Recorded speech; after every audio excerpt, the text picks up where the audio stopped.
For our Sunday weekly warm-up here, exclusive to our teachbettergroup.com, our exclusive group over on Facebook. We love to stream this specific show exclusive in our group so that everyone participating in the chat is able to not only engage with those on screen, but also engage with those in the comments. This is a time for our community to come together, all 7,000 plus in this group, talk shop, share ideas, ask questions. And, we love to bring in new faces and have great discussions. It is Brad Hughes and I tonight as we continue to enjoy our December. And we have maybe too much planned for the show. I'm a little concerned we're not gonna be able to fit it all in. We're gonna try really hard. We'll be right back.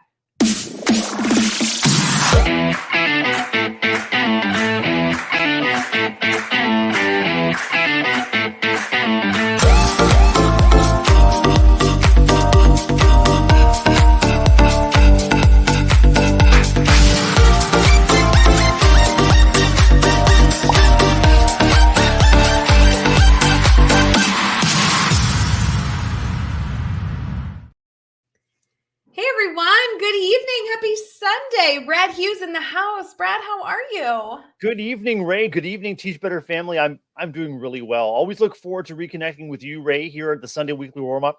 As you said, we're streaming exclusively in our Teach Better private Facebook group. Later on, if you missed the live show tonight, we'll be streaming on all of the socials as well as recapping our talk tonight in an episode of the Teach Better Talk podcast. So we'll be getting our word out there all week, Ray, but we're starting right now with our Teach Better family, and I'm looking forward to catching up with you. It's been a couple of weeks since we've been on the air together. I know. I have a very long list of things I need to talk to Brad about. So I'm going to try and go through that during our first segment. For all of us popping in, this is a perfect opportunity to tag a friend that maybe is new to the Facebook group, or tagging a friend that has been in the group and doesn't engage very often. We're actually going to go through a lot of really interesting educational conversations over in our Sunday strategies. But of course, in the beginning, Brad and I just need to catch up, and we want to catch up with all of you. How's your weekend? We'd love to hear that as well as you're tagging a friend. Share with us how your weekend's been, and I don't know, maybe a positive that's happened over the last week. We'd love to be here to celebrate with you. I always love a reason to cheers. So Brad, something that we definitely needed to cheers on was your birthday was last Sunday. And I know you weren't, on the show because you were celebrating with family. I heard you may have been ill as well, which you just told me tonight. Tell me about the whole thing. I know birthdays don't need to be a big celebration, as we age, but I still think any opportunity to celebrate is something I'm game for. So how was your birthday? It was as good as it could have been. As you said, Ray, I was under the weather my birthday weekend, but we managed to see a movie. We managed to have dinner in. We had movies and dinner in. So I was feeling well enough to eat and to connect, and it just wasn't just feeling a bit off. And I'm feeling better and better as the week's been going on. And it's been wonderful just receiving some lovely birthday wishes from Teach Better friends and family, friends on Facebook. And we have a tradition at our school where we have birthday buddies. And so I was really well treated on the Friday before my birthday with some delicious home-baked treats and homemade card from one of my colleagues. And so it was just a lovely chance. And then when the kids find out that it's your birthday, that's the best, is getting birthday greetings from the little guys around you. And it's a wonderful birthday. Oh, I'm so glad that you had lots of different ways to celebrate, because in my mind, the entire month of December is celebrating Brad Hughes' birthday. So for any of you, I'd love to hear in the comments. Apparently we're just going to throw challenges to our community this entire show. I would love to hear what your perfect birthday looks like. Perfect birthday day from the moment you wake up to the moment you go to bed. Because Brad, I think low key ordering food, enjoying family time, I think that's kind of all I want. I don't know that I have high expectations, but I want it to be celebrated quietly. That's where I'm at too. And everyone wants to celebrate a perfect birthday in different ways, Ray. I mean, just receiving some lovely birthday messages and greetings, some phone calls through the day, having it not be a work day was lovely. So it means if you want to kind of sleep in, have an extra cup of coffee or something sweet to eat for breakfast, just make a day and a weekend that's yours, and connecting with people that you care about and connecting with hopefully the things that you love to do. I think that's perfection. I think if I was to lay out my favorite birthday, it would be a I guess it would be a non-working day only because I'd want to sleep in. I don't mind going to work, but if I could sleep in, that would be perfect. So however I can make that happen. And then, yeah, coffee. I don't need anything fancy, or granola bar in the morning's fine. I like people just being kind to me throughout the day, like choosing to be nice, right? And then I really love like a good meal with people I love, like whatever that looks like. And it might look different, and maybe it's just the people that are available, but whether it be friends or family, or I don't know, even me and my dogs, like just something that is calm and just really great food and drinks would be awesome. So I think you did it well, Brad. I appreciate that. I was excited that you and Brienne Fennel offered to host the Sunday weekly warm up, so I could just have a little bit of extended birthday time, which was an awesome treat. And it was lovely for you and Brie to have a chance to catch up. Did you enjoy that time reconnecting, and did you have a good week yourself? I love Brie. I do not talk to her enough. That's actually been kind of a shift over the last year, that Brie has like moved into a fancier role on the Teach Better team. And like, I don't feel like I'm engaging with her as much. We used to work a little bit closer side by side. And we literally, after the Sunday show, had that discussion where I was like, Brie, I'm going to like put random like required meetings for us to just catch up, because I don't get to see her nearly enough. Or like many of you, I watch her from afar. I know what's going on with her boys. I know what's going on, like, in her life, but I don't necessarily get that intimate detail time. So it was really nice to hang out with Brie. So I feel like you gave me a gift by letting me hang out with Brie. Oh, that's amazing. Past couple of days, Brie and family have shared photos on Facebook and maybe even to our Teach Better friends about how they're spending the holidays with extended family. So part of what I wanted to do was to reconnect with you, first of all, to wish you and your loved ones a very happy Hanukkah, Ray, and to find out how you and loved ones are spending the beginning of the holidays. Yes, I want to send a big shout out. I feel like this weekend kind of started the family time for all the celebrations, and friends, wake up and find times to celebrate this season, whether it's your holiday, something you believe in or not. Let's just find ways to celebrate and spread, our appreciation for people being wonderful. This Hanukkah season has been chaos, and I say that in a really loving way. We had the first night of Hanukkah Thursday. It started wonderful, slow, lit candles. My grandma and I have a tradition that we started over COVID, that we light candles together over FaceTime. Lovely. Because we realized, what was that, 2020, both of us were lighting candles by ourselves. And it wasn't that we didn't like lighting candles by ourselves, but it seemed like it could be something that we did together. And so we've continued that tradition. And then Saturday came, and Saturday we thought it was a good idea to host the family over. And oh boy, that was a riot. It was 2 p.m. to 1 a.m. Every food, brisket, everything you could imagine. Everyone was full and exhausted by the end of it. It was amazing. So good. And then of course the fourth night tonight. So I was joking with the crew. I'm like, guys, we're not even halfway done. Like, we just hit the halfway mark. I think everyone needs a little break, because it's just been too many good things. Everyone needs to like go to school tomorrow and take a break from the weekend. Now, your partner, Matt, and girls, do they celebrate Hanukkah as well? Or have you been like really instrumental in extending the celebration of Hanukkah to your family? Yeah, so we have all different religions and cultures in this household, and we love that. Everything from ethnic. We have Indian and English and Irish and Russian and everything. And then religion, we have Christian, Hindi, and Jewish. So it's just, December's a time where it seems like every day is a holiday, and it's not a bad thing. I would like us to maybe organize the garbage differently, because it feels to be building up right now. But hey, all things good. All things good.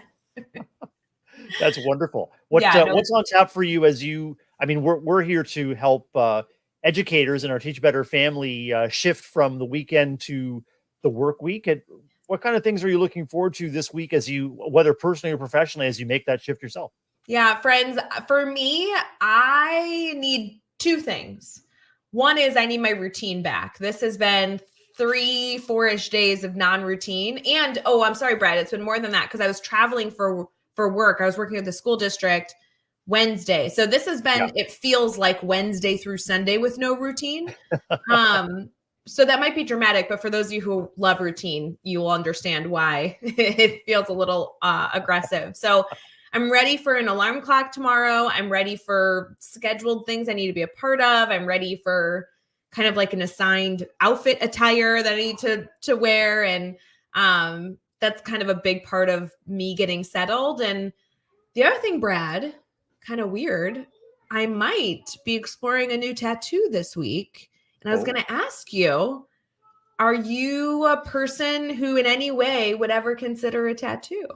I absolutely would. I don't have any tattoos at this time, but I absolutely would consider. And I'm really curious about can you spill the beans here? Tell us what you have in mind or what you're contemplating? I actually would really like people's opinion. So if you're in the comments, this is not a fake thing. I legitimately need your thoughts. So this is completely Joshua Stamper's fault. Joshua Stamper went and finished up his arm sleeve tattoo about a week or two ago. And of course, that means he can't get a tattoo without me getting one. That's just absurd. Yeah, and just to be clear, so much is Joshua Stamper's fault. I mean, when the random things happens that you wish didn't go, blame Joshua Stamper. I think that's a hashtag right there. Exactly. So for those of you live with us, I would love your vote. If you're not live with us and you're catching this after the fact, I don't actually pull the trigger until Wednesday. So you have time if you're catching the show prior to Wednesday. Yeah. And if you're not a tattoo person, you can still give your opinion, or if you have a friend who might be considering a tattoo, that tag them so they join this conversation. Here's my thing, Brad. Okay. So I have a tattoo I would like. It's a word with an exclamation point at the end. And I already had a placement for it. I'm going to put it right here, the back of my elbow, just above my elbow. That was already kind of decided.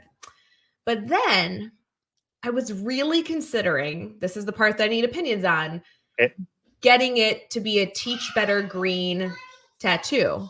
Mm-hmm. Because Teach Better Green, I mean, I don't know what that would look like in a tattoo, but maybe it'd be cool. But of course, Brad, when you think Teach Better Green, what symbol do you think of? You think of a heart. I think of green hearts, yeah. A green heart. So now I have 2 tattoos in mind, both with the mindset that the green heart would have to be green. The other one technically doesn't even have to, that could be anything. Right. So I'm a little tempted to do the green heart somewhere. Yep. Confirm I like the color, and then also I have a tattoo I like. And then after I see the color, decide what this would be, the word. I just can't decide. I want to know, any of you, green heart kind of makes sense. That would just be fun. Yep. I could test the color. It could be teeny tiny somewhere. I don't know. I think that's an awesome plan. As you were kind of explaining how you wanted to kind of get one and the other, that was what I was thinking, is start small, start with, and some folks that I know, and maybe that you know, have lovely, small, discreet, but lovely tattoos in a place that's meaningful, a symbol that's meaningful to them. And I think that little green heart would be just a perfect way to test that out. Inconspicuous, maybe, it would just be, something that just lovely. I think it's a great idea. Yeah, I am not a big color tattoo. I never had a color tattoo. So Candace even asking, does the green color last? I mean, color lasts as long as it lasts. Tattoos fade. I personally have a number of different tattoos. They're all teeny, teeny, tiny, which is actually what I love. And most of them are white. And I love white ink tattoos. So if any of you see me in person, I will show you. I have about 10. I love delicate, teeny, tiny white ink tattoos. Yeah. And I have 2 black tattoos, one of which I'm in the process of kind of adjusting to not be as dark, because I feel like the black ink on my skin is quite aggressive. But yeah, Brad, I mean, Teach Better Green, how cool would that be? I mean, come on, I just feel like I got to go for it. Do you have a trusted tattoo artist or tattooist that could give you advice on whether, the question from Candace, will the green color last? I mean, I'm sure someone that you trust would know.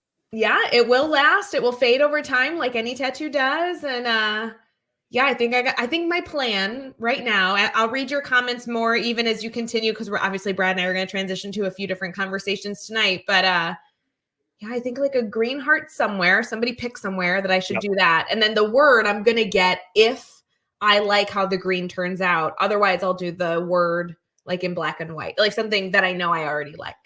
I think that's one of our viewers is actually took the thought right out of my mind and my mouth. I've never seen a white ink tattoo. I'd love to see. I don't know that I'm really curious now. I don't know that you can see it on me. Maybe can you see that? It looks like lines, triangles. Anybody? Can Yeah. you see it on my arm? Yeah, Yeah. like that's a whiting tattoo. So cool. Yeah, so it kind of looks like a scar, Yeah. but it doesn't glow in the dark. You can get glow in the dark ink. This is not it. Oh, okay. Yeah, this is probably my easiest one to see because of its position. But yeah, Right. I love the white ink. It's kind of fun. So we'll Here's a see. suggestion: do the word in white and in the green heart. The word floating in the green heart. That would be cool. That's a little bigger than I'm willing to commit. I'm looking for, I have this word in like a very, very thin, almost handwriting script. Yeah. And then the green heart, I thought would just be like a light embellishment. Like I want the teeniest green heart any of you could think of. Yeah. Maybe even my finger so I could like show it. I don't know. It's so many options. Well, I'm really curious about your word. I don't know if that's something that you want to put out there as you're still contemplating it. But anyway, it's a conversation I want to keep going, and I'm wondering about the script too. Is it a script that is like a font, like not a common font, but like an artistic font? Or I've seen some tattoos that are scripted to either resemble or be an exact copy of the handwriting of a loved one. I wonder if that's what's on your mind. So my sister and I actually have twin tattoos that we got in Scotland that is in my mom's handwriting. So I already have a Wow. handwriting one. This one I will reveal later this week. So stay tuned. I have Okay. the word picked out. There's no chance of the word changing. There's no chance of the handwriting changing. In my mind, the only chance is that I don't pull the trigger. But to me, that's the one I want. Like the green heart just like evolved. I highly doubt, unless I don't get a tattoo at all, I can't imagine I leave with the heart and not the word. Like I'm going in for the word. I just have found a reason to maybe also get a green heart tattoo. So Fantastic. I would talk it over with your tattoo artist, your tattooist, and trust the process. I think I think it's going to be great. I'd love to hear all your thoughts. Even if you're anti-tattoo, give me your thoughts. There's no negative here. We're all in a safe space. And yeah, this could be a cool process. I've never gotten a tattoo and involved our Teach Better community. And I really would be interested. Everything from color to placement, and should be kind of cool. So if you missed the beginning of this conversation, you can go back and rewatch. We're going to transition here into our Sunday strategies and maybe get into some educational conversations versus tattooing and birthdays and holidays. So we'll be right back.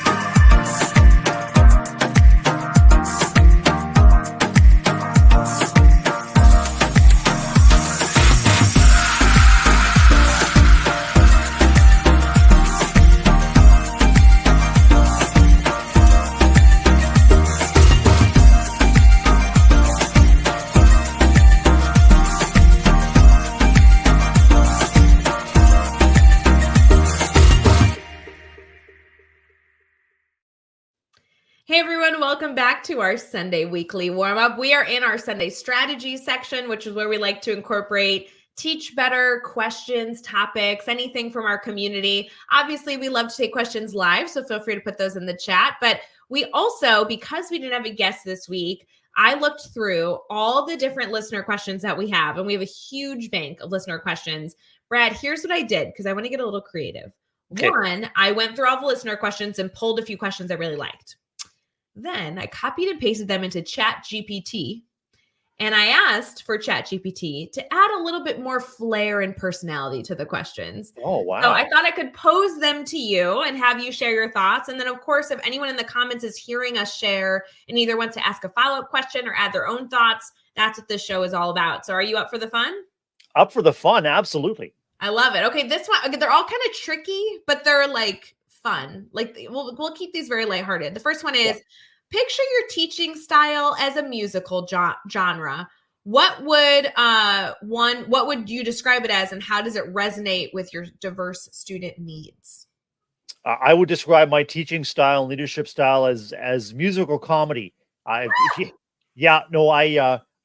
really try to bring energy and fun to every interaction, and that includes with the adults that I serve, and as well as the kids and their families. And I'm always up for a good pun and some nice wordplay, but I'd say musical comedy. I'm trying to think of a musical.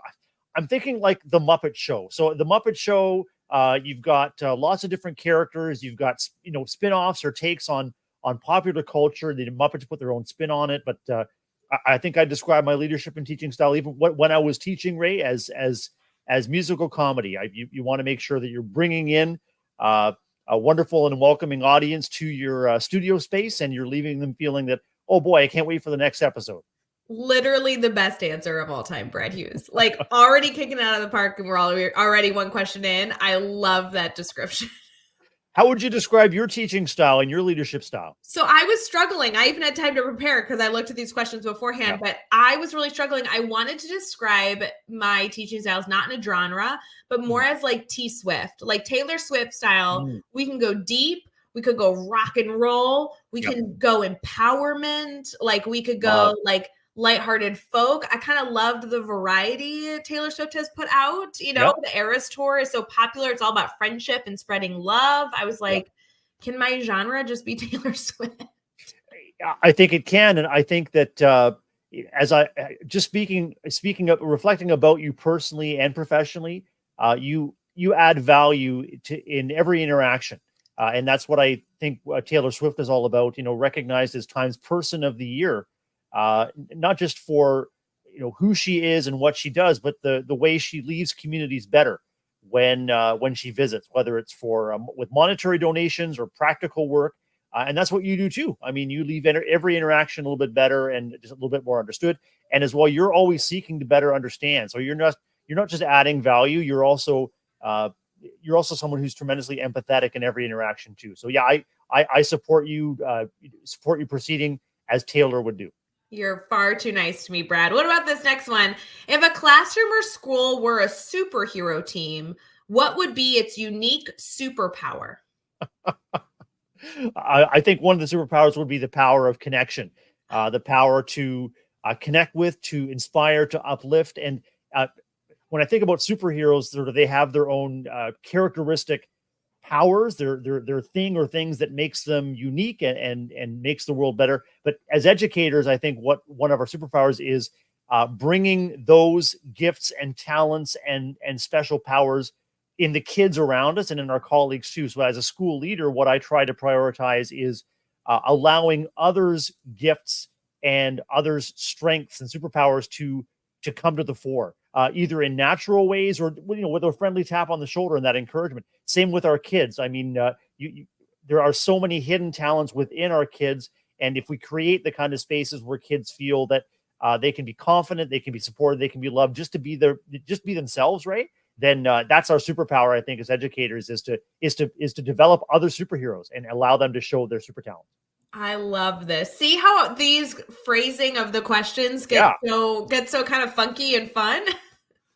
Ray, if you anyway, you already are a superhero, but in addition to your green cape and your bodysuit with the green heart on, like what do you consider a superpower of your, or either a superpower or a hidden talent? You know how, you know, Clark Kent has the glasses and stuff. So I see you with glasses on in your Insta reels and stuff. So when your glasses are on, are you in a different incognito mode there? Oh, always trying to be really focused, responsible. The glasses come off and I like to be like a nut. That's the goal. And Brad, similar to what you said with connections, I feel like I was going to go a little bit of metaphor. Like my superhero power would be that we want everyone to fly. Like we want everyone to soar with success. A little too cheesy, probably. You had a better answer. That was pretty good. No, not at all. No, not at all. And that's I think of our colleague and friend Livia Chan, who really prioritizes, you know, the power that each of us have to uplift in every interaction. It takes a second. It takes literally a second of warmth or engagement or interest to make a difference. And you never know what kind of trajectory shift we're engendering in those kind of interactions as well. So I consider that to be one of your superpowers as well. All right, Brad, I got another for you. This says, if engaging parents were a cooking show, what would be your secret recipe?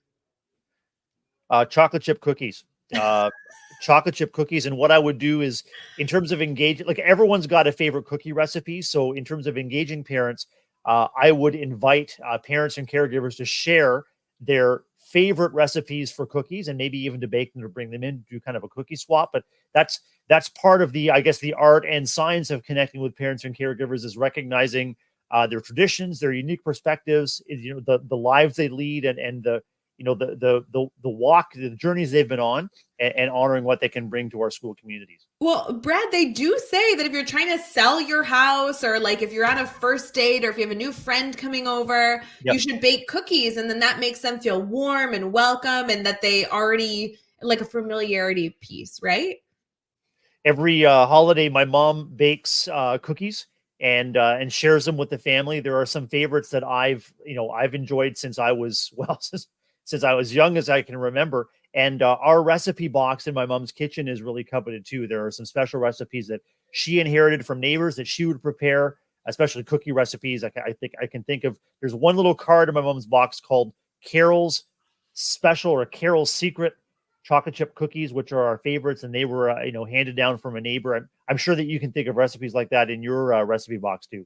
So many. I feel like we ate them on Saturday. My family, my mom, my dad, my sister, and brother-in-law came into town. Yeah. Everybody came here, and it was like every homemade recipe ever. And it's not to say that everything wasn't delicious, because it was, but I feel like some of the people that maybe newer to the group tried stuff and they're like, why is everyone so obsessed with this? And for us, it's like, it's delicious and it has nostalgia. So 100%. It's not just a great cookie, it's the best cookie. Yep. When in reality, like, I don't know that that's true, but for me, for us, it's kugel. Like Jewish food is kugel. And if any of you have never had it, there's no way to describe it where it sounds good. It's like a noodle dish that has a lot of sweetness to it. So it's more like a dessert. Anyway, If I told you it was in it, you'd never try it. And it's just, it's like perfection. And I was eating it and everyone was like, listen, I'm not saying this isn't delicious, but it was talked up a lot. Like, no, this is the best food ever. So good. So good. Brad, I'm going to post the rest of these in our group if anyone else wants to partake in answering our 20 fun questions for everyone to participate in. There one that I thought I would throw at you, number 19, and then I will post this entire list in the chat so people can maybe even bring this to their staff or their team, kind of some entertainment icebreakers. But this says handling parent concerns is like managing a customer service hotline. How do you turn each call into an opportunity to create a stronger partnership? I start off by just expressing how grateful I am to receive the call. And so when a parent or caregiver calls me, calls the office, oh, so glad to hear from you. How can I help?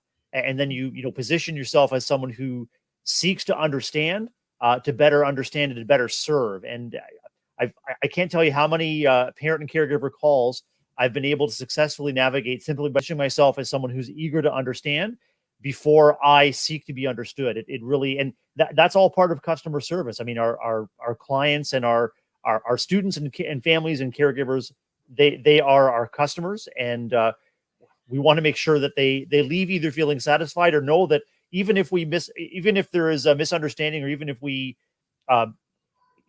I can't honor each and every request that a parent or caregiver has, they know that I'm seeking to better understand and incorporate their feedback into what happens at the school.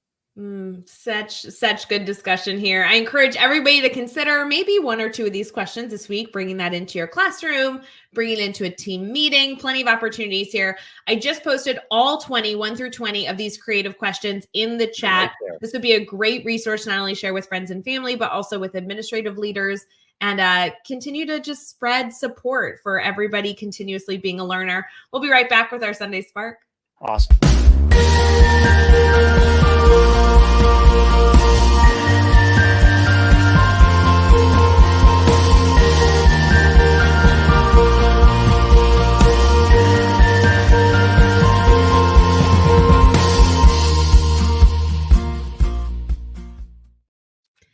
Hey everyone, my name is Ray Hewert. We have Brad Hughes in the house, and we are live for our Sunday weekly warm-up, exclusive in our private Facebook group over at teachbettergroup.com. It is completely free for any educators looking for uplifting support and messaging. As many of you know who have already been in this group, we like to stream our live shows in here. We post blogs in here. Educators ask questions on a daily basis in here to try and get support, especially those of you that are grid users. We love to provide you surprise exclusive support. So feel feel free to tag your friends and have them join.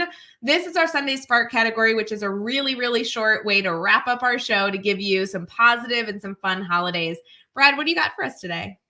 Ray, this is the season of giving, and I want to highlight from goodnewsnetwork.org a teenager who's sending silly socks for seniors has launched a Christmas drive to warm toes and hearts in nursing homes. And so there's a photo there on screen if you're joining us live of Ellie Janelli of Stockton, California, who's been making colored socks with silly designs on them for years, sending them to seniors in nursing and care homes to brighten up their day. I think if we reflect on the role that our elders have played in our lives, both in our formative years and as we're adults and transitioning to whether it's parenthood or growing a family, when we reflect on how our elders are spending their days, sometimes it can be very isolating, and sometimes it can be with a sense of loneliness and really, really bittersweet for days and for events gone by. So this high school junior has started this Socks for Seniors project all the way back in the second grade.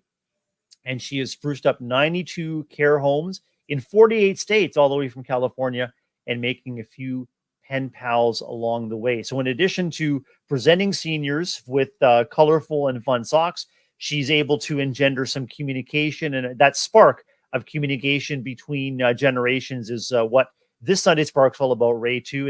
Is we take a look at our school communities, there are all kinds of opportunities already ongoing to give. And so my challenge, just to put it out there, is to reflect on ways that we as educators, whether we're a school leader or whether we're a classroom teacher, whatever our important role in education might be, reflect on the important opportunities that we have to build bridges and connections among community members, especially around this time of year, whether it's through silly socks or whether it's through holiday concerts or festivals, whether it's through a coffee hour, whatever it is, building connection, especially with kids and our elders, I think is crucial at this time of year. Ugh, so many wonderful takeaways there. And we just have a few more for you before we wrap up the show. Do not forget that Hanukkah, a Jewish holiday, will continue until Friday day. It will actually wrap up Friday at sunset. So most Jewish families will be celebrating their last celebration Thursday evening with their friends and family. Other holidays will include many, many, many, many, many, many things this week because we're in December and it's never ending. Tomorrow we'll be celebrating International Mountain Day, as well as the anniversary of the Statue of Westminster, which sounds like a Canadian holiday, Brad. Yeah. Gotta love a good Canadian holiday. It's also holiday food drives for any needy puppies in the world. So that might be something you'll participate in on Monday. We have Gingerbread House Day coming December 12th, as well as Carol Day, because who would not like to carol? Festival of Unmentionable Thoughts is also something that many of us will be celebrating maybe privately. So that's kind of funny. On the 13th, we have National Ice Cream Day, as well as National Hot Cocoa Day. And in my mind, that is one of the most important days of the year. So hot cocoa being a very, very special thing to celebrate with our friends, family, and students. December 14th, we celebrate Free Shipping Day, as well as the good old Monkey Day. Who wouldn't love a good Monkey Day? And then wrapping up the end of our week with our students, the 15th of December, we have a lot going on, including National Cupcake Day, Ugly Sweater Day, Bill of Rights Day, and International Tea Day. So why not celebrate all the things this week? If you are looking for holidays to celebrate, we get our list over at nationaltoday.com. It's just an opportunity to find silly things to find joy in our day. So good, Brad. This was such a good show to talk shop, hang out, and talk through some fun concepts.